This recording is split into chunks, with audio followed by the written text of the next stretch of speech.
Model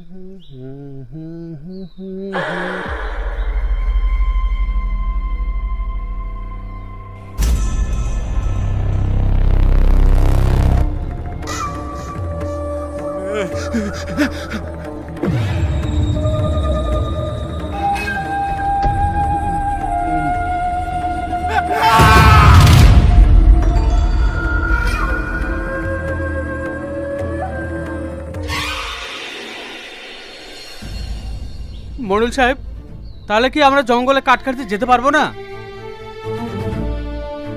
কাঠ না কাটলে আমার ছেলে মেয়ে খাবে কি? না না, কাঠ কাটতে তো আমাদেরকে যেতেই হবে। মোড়ল সাহেব, এর থেকে বাঁচার কি আমাদের কোনো উপায় নেই? উপায় একটাই আছে, প্রতিদিন একে একে মরার থেকে তোমরা সবাইকে একসাথে মরতে পারবে।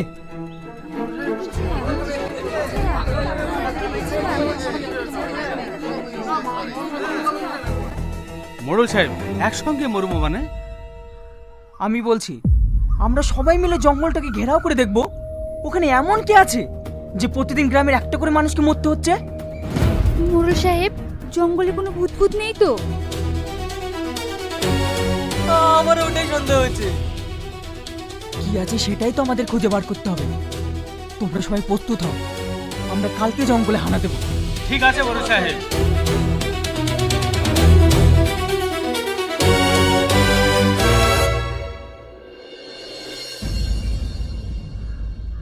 কি রে, তোরা এখানে বসে আছিস? সূর্য কই? আরে ওর আবার গার্লফ্রেন্ডের অভাব আছে নাকি? দেখ গা, পার্কে কোনো মেয়ের সাথে ঘুরে বেড়াচ্ছে।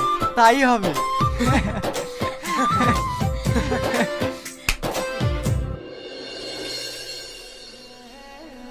কি ব্যাপার তুহিনা, তুমি আমাকে পার্কে ঘুরতে যাওয়ার নাম করে জঙ্গলে নিয়ে আসলে কেন? পার্কে তো সবাই ঘুরতে যায়, আমরা না হয় একটু আলাদা সময় কাটানোর জন্য এখানে আসলাম। তুহিনা, একটা কথা বলবো? তুমি রিয়াজকে ভুলে এত তাড়াতাড়ি আমাকে আপন করে নেবে, এটা আমি স্বপ্নেও ভাবতে পারিনি। রিয়াজ তো আমার বন্ধু, আর ভালোবাসা কি টাইম দেখে হয় নাকি?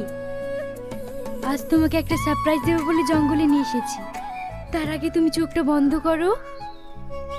আচ্ছা, চোখটা বন্ধ করলে সারপ্রাইজটা দেখবো কিভাবে? একটুখানি চোখটা বন্ধ করো, তাহলেই সারপ্রাইজটা দেখতে পাবে। আচ্ছা ঠিক আছে, এই না বন্ধ করলাম।